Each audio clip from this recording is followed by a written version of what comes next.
Chers amis, bonjour. Cette nuit, je me suis réveillée en pleine nuit. Ça arrive souvent vers 1h du matin, 2h du matin, je me réveille, puis je me rendors aussi 5 après. Je pensais à Agnès Buzyn cette nuit à 1h du matin. Non, parce qu'on a eu une info quand même un peu surprenante hier. Donc, ça m'a travaillé un petit peu, donc ce matin, je vous livre mon travail. Alors, le titre de mon billet, c'est Agnès Buzyn, et le Covid-19, mais qu'est-ce que c'est que ce Buzz Buzyn? Elle s'est pris un râteau. Je travaille bien maintenant, parce que j'ai toujours travaillé comme ça, mais je relis mon billet plusieurs fois avant de le lire. Je suis consciencieuse, faudrait pas croire. Elle s'est pris un râteau au premier tour des municipales. Bon. Loin de moi de lui jeter la pierre. Je connais bien des politiques de valeur qui ont avec cet outil de jardin une relation plus qu'intime. Et ça ne retire absolument rien à leur valeur, car ça n'est hélas pas les plus valeureux et les plus bosseurs, les plus efficaces, qui récoltent les suffrages, quelquefois. Toutes mes amitiés à Benoît. Mais ne nous égarons pas. Petit retour en arrière. Benjamin Griveaux, pour cause d'avoir cédé à son irrépressible envie de montrer ses bijoux de famille à la France entière, a cédé sa place à Agnès Buzyn, au sujet des élections à Paris. Quelle ne fut pas la surprise générale, moi y compris, de voir qu'elle quittait le navire, là où, précisément, avec la crise sociale liée à la trumpisation de notre système de santé, elle se cassait. Personnellement, j'avais trouvé ça plutôt louche, pensant qu'il y avait congre sous gravier. Alors, congre sous gravier, c'est une expression dont je suis l'honneur, parce que anguille sous roche, c'est un peu ordinaire. Donc, congre sous gravier, ça me plaît bien.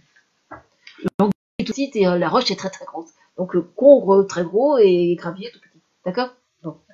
Donc, il y avait congre sous gravier.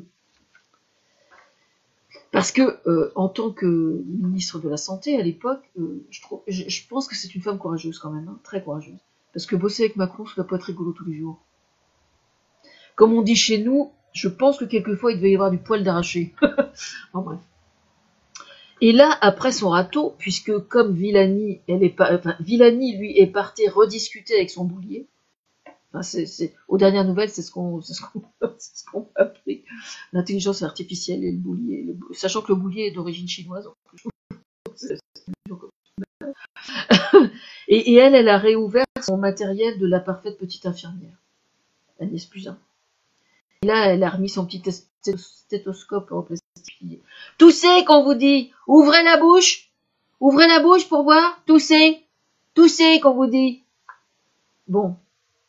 Dès le mois de janvier, donc c'est sorti hier sur les réseaux sociaux, j'étais sur le cul. Dès le mois de janvier, elle avait eu les infos venant de Chine. Elle savait très exactement ce qui nous attendait. Et vous savez ce qu'elle a fait, Agnès Buzyn ? Eh ben, elle en a informé ses supérieurs. Elle en a informé Emmanuel Macron. Elle en a informé une seconde fois Édouard Philippe. Et ni l'un ni l'autre n'ont bougé. Alors, maintenant, attention. Attention à ne pas jeter le bébé avec l'eau du bain, comme j'ai l'habitude de dire, parce que la politique, c'est aussi de la stratégie. Et écoutez bien ce que je vais vous expliquer. Elle a dit, au sujet des élections, dans l'article d'hier, on aurait dû arrêter. C'est-à-dire, on aurait dû mettre carrément une croix sur les élections et tout retarder de 3 mois ou de 6 mois. Admettons. Il y avait juste un énorme problème. Déjà, je rappelle que Emmanuel Macron a consulté tous les protagonistes politiques pour savoir ce qu'ils en pensaient. La totalité des candidats au sujet du premier tour ont dit qu'ils souhaitaient qu'il soit maintenu. Tous. Donc, il a suivi ce que ses interlocuteurs, on va dire, politiques, souhaitaient eux aussi. Enfin, il en a tenu compte, en tout cas. Mais moi, je comprends qu'il n'ait pas osé, Macron, tout supprimer. Parce que si jamais il avait eu l'ambition de supprimer le premier tour des municipales, on l'aurait accusé d'une mise en scène stratégique destinée à entraver le jeu démocratique. Sachant que d'autre part, il était plutôt bas dans les sondages, le râteau était quand même annoncé les concernant. Donc si jamais il avait tout annulé, tout le monde lui serait tombé sur la soie, comme on dit vulgairement, en disant, mais attendez, en fait il sait qu'il va perdre, donc il invente cette histoire d'épidémie pour retarder les élections. Mais la véritable raison, elle n'est pas là. C'est-à-dire qu'on ne l'aurait pas cru. Et moi, la première, je lui aurais volé dans les plumes. Ça, c'est clair, je lui aurais volé dans les plumes. Alors maintenant, les faits sont là. Alors pour quelle raison, maintenant, après ça, Agnès Buzyn, elle nous sort le bébé, là? Ben moi, je dirais que elle cherche à rétablir une forme de justice et de vérité, tout simplement. Parce que, d'une part, elle a passé pour être hyper négligente en quittant le navire, alors qu'en fait, elle était parfaitement consciente au moment donné de la gravité de la situation, mais on ne lui donnait surtout pas les moyens, justement, d'y faire face. Donc, moi, je trouve que c'est hyper courageux, enfin, elle, déjà, en son fort intérieur, qu'elle le dise aujourd'hui, elle a raison. Hein. Elle a raison. Et moi, franchement, je lui tire mon chapeau. Je lui tire mon chapeau. Parce que, mine de rien, il faut avoir le courage de le faire. Parce que là, c'est quand même vachement grave.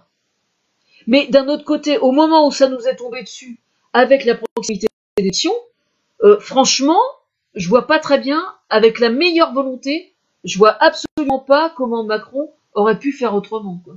Parce que s'il avait tout annulé, on lui aurait dit, mais attends, il nous prend pour des cons, en fait, c'est du baratin, c'est pas vrai. C'est-à-dire qu'on ne l'aurait pas cru. On ne l'aurait pas cru. Ça, c'est certain. Alors maintenant, moi, ce que je trouve dingue avec cette épidémie, c'est que sur le plan strictement familial et sociétal, on va dire, pour moi, aussi étrange que ça puisse paraître, j'en prends un petit peu plein la gueule, parce que je suis toute seule chez moi, quoi. C'est-à-dire que moi, je souffre de la solitude en temps normal, donc là, avec le confinement, bah, c'est encore pire, hein, parce que même si j'ai des choses pour m'occuper, je peux pas dire tous les après-midi, je me casse d'habitude. Je me casse l'après-midi dans un café, je vais travailler dans un café. Le simple fait de voir des gens autour de moi, ça suffit à mon équilibre, quoi. Je vois des gens et je discute avec des gens. Mais là, avec le confinement, je peux pas le faire. Donc je pars en vélo, et je fais du vélo seul, évidemment, et dans la campagne, et je pars pas très longtemps, je pars une heure, une heure et demie. Mais donc là, j'ai fait les papiers à part ça, pendant que j'y suis, je vous montre. Attestation de déplacement dérogatoire. D'accord? Attestation de déplacement dérogatoire. Alors, en fait, que je vous explique comment ça fonctionne. Donc, j'ai recopié à la main l'attestation en question. Et donc, toute personne qui sort doit... alors, voilà l'attestation en question qu'il faut absolument respecter à la lettre. Je vous la lis pour ceux qui n'auraient pas Internet. Évidemment, ceux qui n'auront pas Internet, vous me direz, ils n'ont pas le... Enfin, il y a peut-être des gens qui ont des téléphones et qui n'ont pas Internet chez eux, par exemple, mais qui l'ont sur le téléphone. Enfin, je vous le lis quand même. Je sous-signais, madame, née à demeurant. Bon. Certifie que mon déplacement est lié au motif suivant. Cochez la case. Autorisé par l'article 1 du décret du 16 mars 2020 portant réglementation des déplacements dans le cadre de la lutte contre la propagation du virus Covid-19. Pourquoi j'écris comme ça? Covid-19, oui. Alors, donc, première case, déplacement entre le domicile et le lieu d'exercice de l'activité professionnelle lorsqu'ils sont indispensables à l'exercice d'activité ne pouvant être organisés sous forme de télétravail, sous justificatif permanent ou déplacement professionnel ne pouvant être différés. Deuxième cas, déplacement pour effectuer des achats de première nécessité dans des déplacements autorisés. Troisième cas, déplacement motif de santé. Quatrième cas, déplacement motif de famille impérieux pour assistance à personnes vulnérables ou garde d'enfants. Comme moi, par exemple, si je veux aller au Pivard voir ma maman qui est alitée tout le temps, il faut que je fasse un papier, que je le signe. Voilà. Donc, dès l'instant que vous vous faites arrêter par les forces vous devez avoir ce papier sur vous. Donc, évidemment, il n'est pas nécessaire que vous ayez la totalité de la liste et que vous recopiez la totalité de la liste. vous pouvez ne recopier que... Moi, je m'en suis fait plusieurs, vous voyez, je vous montre. Non, je m'en suis fait qu'un, mais je vais en faire plusieurs. Je m'en suis fait un plus petit avec uniquement la cause qui me concerne moi, c'est-à-dire le déplacement pour effectuer des achats première nécessité, et puis, enfin, j'ai fait les 3 cases. J'ai recopié uniquement les 3 cases, je vais recopier uniquement ça, et chaque jour, selon le déplacement que je ferai, je cocherai la case datée, signée. D'accord? À l'endroit où vous êtes. Pourquoi est-ce que c'est important de faire cette attestation? Eh bien, tout simplement parce que ça permet de démontrer le fait, c'est-à-dire que la normale, c'est de rester chez soi. Mais le fait de remplir cette attestation, ça veut dire que vous êtes conscient du fait que le fait de sortir est une situation anormale.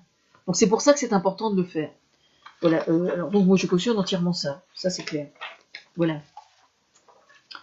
Qu'est-ce que je voulais vous dire d'autre? C'est tout ce que j'ai à dire sur le sujet. Au sujet des masques en question, j'ai fait une mise au point sur le site ce matin parce que moi je trouve que les gens qui font les masques en tissu, je comprends leur démarche et je comprends que le médecin dise que ce soit pas fiable comme les autres, hein, mais moi je mettrais NH non homologué dessus, quoi. Ou le fait qu'ils soient imprimés avec des motifs, si vous voulez, on sait qu'ils ne sont pas homologués. Bon, d'accord. Mais n'empêche que si pour aller acheter le pain ou pour faire quelques trucs, pour moi c'est, à la limite je dirais c'est suffisant, quoi. Je veux dire, ça a l'air tout bête, mais un postillon, si vous avez porté ce masque-là, le postillon il n'arrive pas où il serait arrivé si vous n'avez pas de masque. Et il faut bien le dire haut et fort. Maintenant, après, chacun fait ce qu'il veut. Et moi, si j'ai précisé ça, c'est tout simplement parce que, selon ce que j'avais vu sur un reportage, il y a des gens qui se promenaient dans les jardins publics avec les masques les plus sécures pour simplement se promener dans les jardins publics. Moi, je suis désolée, le particulier, le citoyen, n'a pas à porter ces masques-là. Ils doivent être réservés strictement, d'une part, aux soignants, ou aux intervenants auprès des malades, comme les aides familiaux, par exemple, quand ils interviennent chez des gens. Et d'autre part, si vous toussez, évidemment, vous suspectez d'avoir quelque chose. Donc là, que vous ayez ce masque-là pour vous rendre chez le médecin ou pour faire ce que vous avez à faire, là, je peux comprendre. Mais autrement, le citoyen lambda qui a peur comme tout le monde, un masque en tissu ou pas de masque du tout et vous restez chez vous ou vous respectez une distance de 3 mètres, pour moi, c'est suffisant, quoi. Il n'y a pas besoin d'en faire plus que ça. Voilà, c'est tout ce que j'ai à dire pour aujourd'hui. Mais c'est vrai que ça fout, enfin comment dire, c'est pas que ça fout le bordel, mais cette histoire d'avoir sous-estimé l'épidémie, c'est vrai, oui, mais c'est vrai que si Macron avait voulu supprimer les élections entièrement et les retarder, on l'aurait accusé d'être de mauvaise foi, quoi. C'est-à-dire qu'on l'aurait pas accepté, c'est sûr. Sûr, on ne l'aurait pas accepté, on l'aurait pas compris. On aurait dit, mais en fait, il nous prend pour des cons, il dit ça parce qu'il est très bas dans les sondages, et qu'ils vont se prendre un râteau, alors comme ils vont se prendre un râteau, ils retardent les élections, quoi. C'est ça qu'on se serait dit. C'est certain. Et moi, la première. Moi, la première, c'est ce que j'aurais dit. Donc, voilà, quoi. Sinon, moi je cautionne la façon dont c'est géré pour l'instant. Bon, c'est un petit peu dommage qu'il y ait... Alors, ce qui se passe actuellement, c'est que il y a des circulations, il y a beaucoup de fake news sur le sujet, c'est vrai, mais il y a aussi quand même beaucoup de choses qui circulent, qui sont d'être stupides. Mais le problème, c'est qu'il y a, de la part des médecins, des trucs sans que ce soit contraire, si vous voulez, il y a quand même certaines dissonances, quelquefois, d'un médecin à un autre, hein, notamment en ce qui concerne les anti-inflammatoires, etc., etc. De façon générale, les gens qui sont sur le long cours pour une maladie chronique doivent continuer à prendre leurs médicaments, si j'ai bien compris. Alors, il faut savoir que les pharmaciens sont habilités à prolonger votre ordonnance si vous ne pouvez pas joindre, si vous vous portez bien, qu'il n'y a aucune raison particulière d'être inquiet parce que vous n'avez aucun symptôme, mais que vous avez simplement besoin de renouveler votre ordonnance, le pharmacien peut vous la prolonger d'1 mois. Donc, c'est pas nécessaire de retourner voir votre médecin pour ça. Donc, il faut juste le savoir. Et notamment pour le cas des gens qui sont asthmatiques, par exemple, il est important de continuer à prendre vos médicaments normalement, comme s'il n'y avait rien.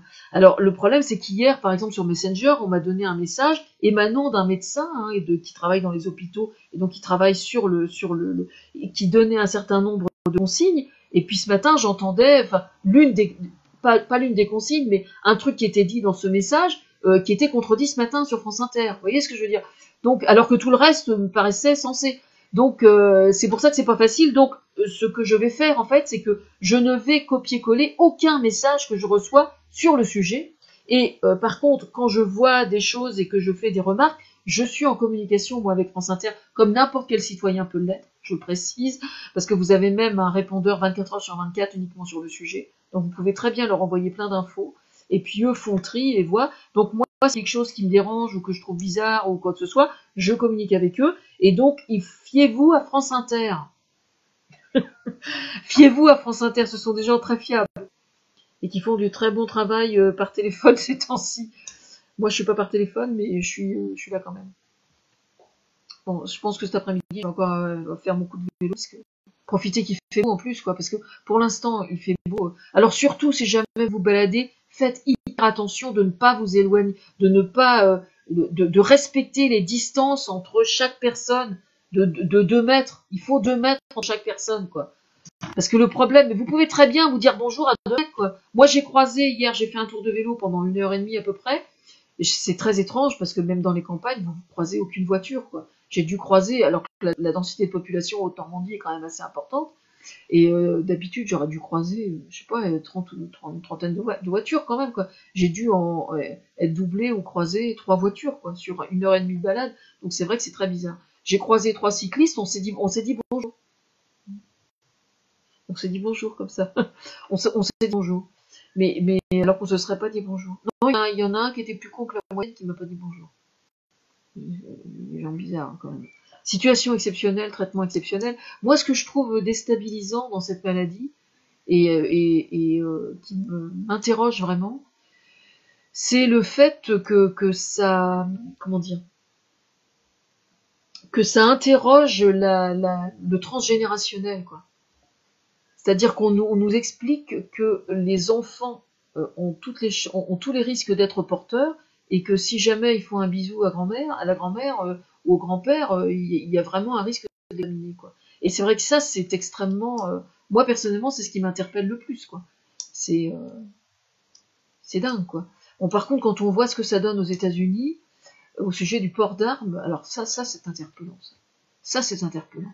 Quand on sait que le port d'armes fait partie de la Constitution américaine, à quel point les lobbies des armes sont puissants là-bas, et en fait, le lobby des armes aux États-Unis fabrique, depuis des générations déjà, et ça continue visiblement, fabrique des malades mentaux, quoi. Vraiment. C'est-à-dire qu'au moment où les gens ont besoin de montrer qu'ils sont solidaires les uns des autres, et que c'est par la solidarité qu'on peut tous s'entraider, même si on ne se parle pas, même si on ne s'adresse pas la parole, il y a le téléphone, il y a les vidéos, il y a la radio, il y a la télévision. Eux, leur premier réflexe, au lieu de faire appel à la solidarité, c'est d'aller acheter une arme. J'ai envie de dire, tout est dit, quoi. Personnellement, je sais pas, s'il me manque quelque chose, là j'ai un problème parce que j'ai beaucoup de mal à boire l'eau du robinet, moi personnellement, donc il me manque la cartouche pour mon soda stream, parce que je fais mon eau gazeuse moi-même. Et donc je suis très, très ennuyée de ne pas avoir mon soda stream pour faire mon eau gazeuse. Mais bon, au pire, j'irai acheter du Vernier, enfin une autre eau gazeuse, c'est pas grave. Mais le premier truc qui me vient à l'esprit, c'est de me dire, est-ce que je vais avoir à manger? C'est ce que en France, c'est comme ça que les gens réagissent d'abord. C'est-à-dire qu'ils se disent, qu'est-ce qui me manque de vital? Des œufs, de la farine, pas nécessairement des pâtes, et ni du PQ d'ailleurs. Mais bon, moi je bois pas d'étage, donc j'ai fait attention d'avoir ma farine de sarrasin, mes œufs, du lait végétal, enfin de quoi cuisiner, un peu de légumes, etc. J'ai pas fait du tout beaucoup de stock. Contrairement à certains, j'ai pas fait de stock énormément, quoi. Mais en aucun cas, ce qui me vient à l'esprit, c'est de me dire, on va venir me voler ou on va me faire du mal. Je veux dire, le fait d'accorder une telle importance aux armes à feu, c'est un symptôme de paranoïa. Il faudrait vraiment que les Américains arrivent à en avoir conscience, parce que c'est vraiment de ça dont il est question. Il y a une pandémie et ça réveille la paranoïa américaine, quoi. Ce qui est quand même incroyable. Incroyable. C'est vraiment un syndrome de paranoïa, cette histoire d'arme à feu. Vraiment, quoi. C'est hallucinant. Hein.